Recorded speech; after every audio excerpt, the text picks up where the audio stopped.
नमस्कार दोस्तों, मैं आलोक शुक्ला आज फिर उपस्थित हूं आपके सामने लोक सेवा आयोग और व्यापम की परीक्षाओं की तैयारी के लिए वीडियो सीरीज लेकर। लेकिन आगे बढ़ने के पहले मेरी चैनल को सब्सक्राइब जरूर कर लीजिए और बेल आइकॉन भी दबा दीजिए ताकि आपको हर नए वीडियो का नोटिफिकेशन तुरंत मिलता रहे। हम अभी भारत के संविधान पर चर्चा कर रहे हैं।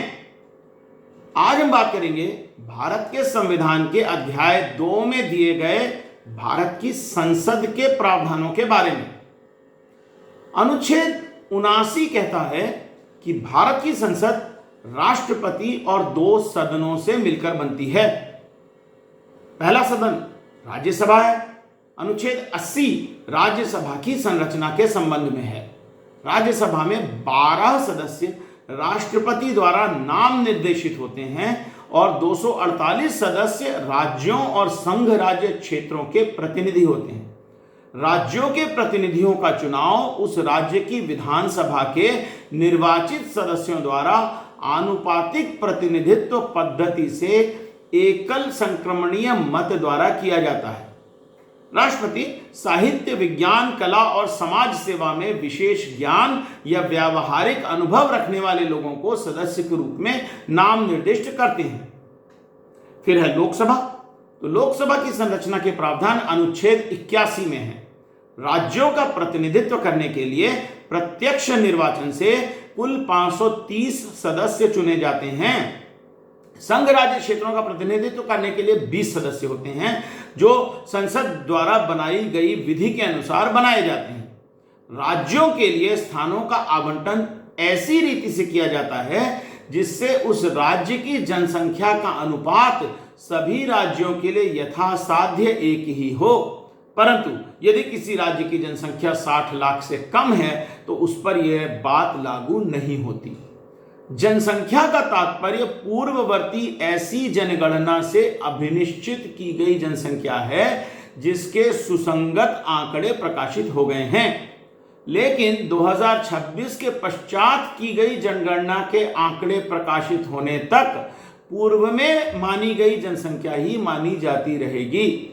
ये अनुच्छेद ये प्रावधान भी करता है कि 2026 के बाद में की गई जनगणना के आधार पर लोकसभा के लिए स्थानों का पुनः समायोजन किया जाएगा। इसके संबंध में आजकल काफी बहस चल रही है क्योंकि उत्तर भारत में जनसंख्या अपेक्षाकृत तेज गति से बढ़ रही है और दक्षिण भारत में जनसंख्या नियंत्रण बेहतर हुआ है।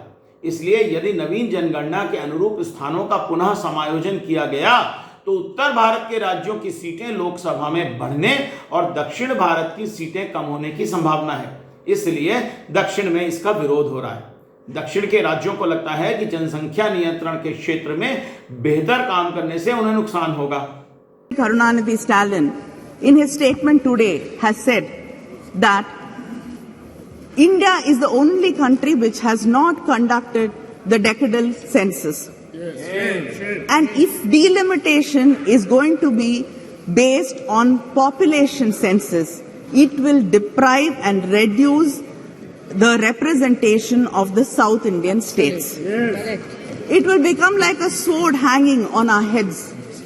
He has emphasized that the doubts and the fear in the minds of the people of Tamil Nadu and the South Indian states about our representation being reduced should be clarified, because we do not want our representation to be reduced in any way. And just अनुच्छेद 84 संसद के सदस्यों की अर्हताएं निर्धारित करता है।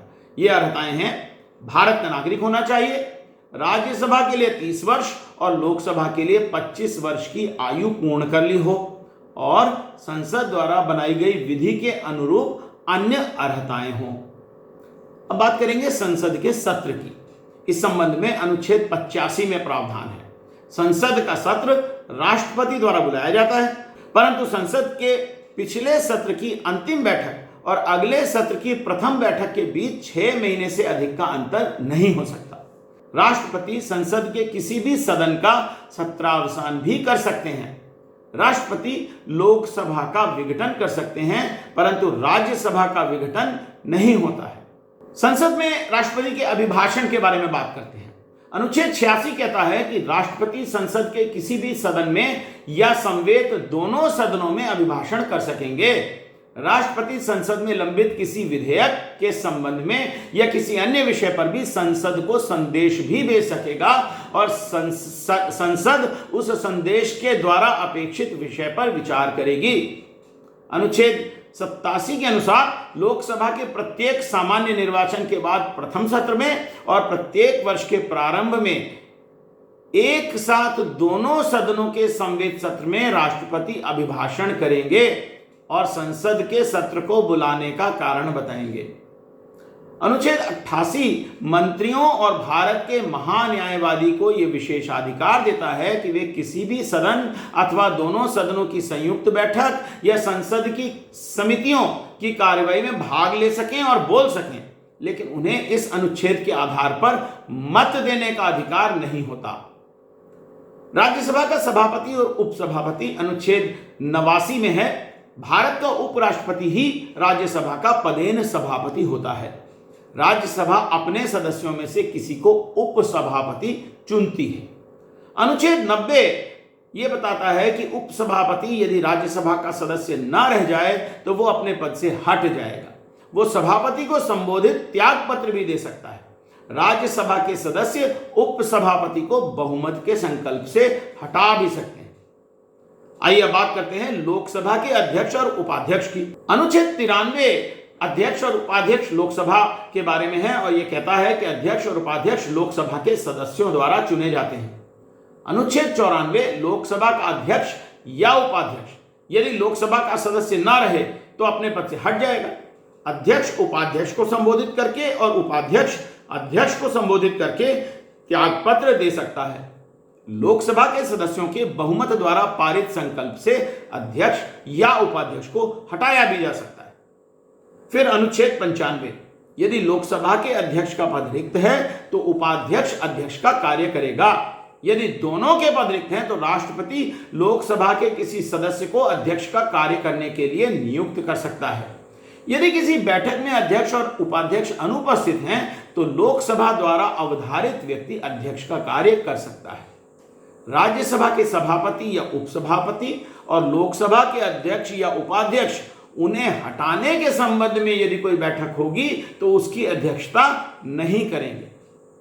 राज्यसभा के सभापति और उपसभापति तथा लोकसभा के अध्यक्ष और उपाध्यक्ष के वेतन भत्ते संसद विधि द्वारा नियत करती है, ऐसा अनुच्छेद 96 में लिखा हुआ है।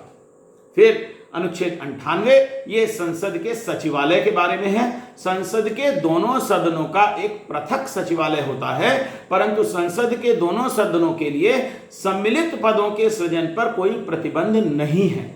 सचिवालय के कर्मचारियों की भर्ती, सेवा शर्तों आदि के संबंध में लोकसभा के अध्यक्ष तथा राज्यसभा के सभापति के परामर्श से राष्ट्रपति नियम बना सकता है।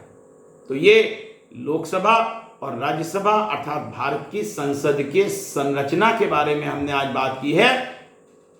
इसके बाद अगले वीडियो में बात करेंगे संसद के द्वारा किए जाने वाले कार्यों की प्रक्रिया के बारे में। तब तक के लिए नमस्कार।